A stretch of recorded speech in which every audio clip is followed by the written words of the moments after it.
Plusieurs choses m'interpellent dans cette affaire de bassine du Poitou.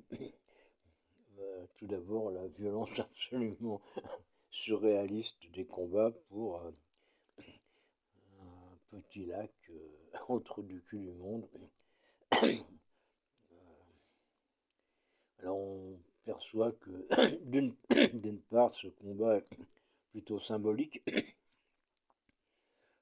et puis d'autre part le fait que les uns et les autres, je veux dire les gens qui guerroient au fin fond du Poitou, euh, se foutent manifestement des problèmes des agriculteurs. Ils n'ont absolument rien à carrer. Les CRS, ils sont payés pour cogner, et puis euh, les manifestants, ils viennent pour se castagner. Donc, on a des gens qui viennent pour se battre, qui se battent, et puis évidemment, il y a des blessés, des morts, etc. Mais on est surpris par quand même le nombre de grenades qui ont pu être déversées sur les manifestants. Euh, les moyens aussi employés par les manifestants pour agresser la police, parce que pour se battre, il faut être deux. Euh, tout ça paraît totalement illogique. Mais bon, c'est l'époque qui veut ça, hein. C'est l'époque de baston. Les gens ne sont pas contents, ou alors ils ont envie de se battre parce que ça le distrait, ou parce que c'est leur métier, hein, les CRS évidemment, c'est leur métier.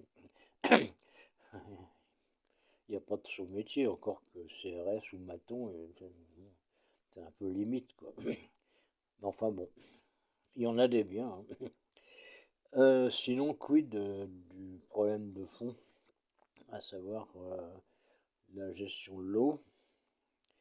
Moi, je pense qu'il faut vraiment séparer les problèmes auxquels on est confronté dans le nord de la France et les problèmes auxquels on est confronté dans le sud. Dans le nord, il n'y a pas de véritable pénurie. En fait, les bassines, on compte les remplir quand la nappe phréatique déborde, donc je ne vois pas où est le problème. Euh, on pourrait évidemment se poser la question de savoir qui va bénéficier de ce stockage d'eau, donc qui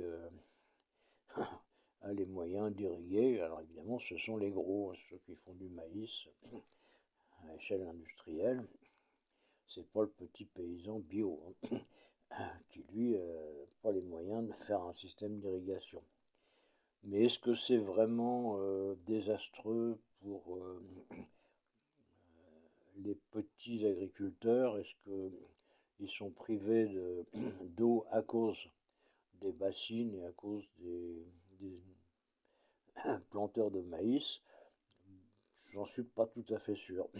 Alors dans le sud, c'est très différent, parce que dans le sud, on sent bien qu'on va donner l'eau nécessaire aux habitants ou aux petits agriculteurs, aux gros agriculteurs qui, eux, n'en ont rien à foutre des pégreleux. Et là, je comprends qu'on puisse s'opposer aux bassines du Sud. Bon, c'est l'une de mes abonnés qui m'a fait remarquer ça. Bon, c'est tout à fait pertinent. Mais a priori, j'en avais rien à foutre des bassines.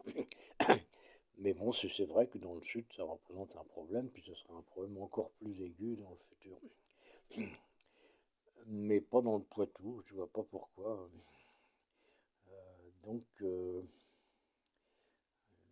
peut aussi se poser la question de savoir pourquoi Macron a balancé toute une armée pour défendre une mare d'eau.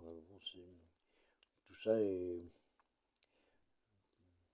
On sent bien que il y a les raisons annoncées et puis il y a les vraies raisons, ça n'a rien à voir. Je pense que pour le gouvernement, il y a la volonté de montrer qu'il ne sait de rien, qu'il est autoritaire, qu'il est capable de tenir le peuple.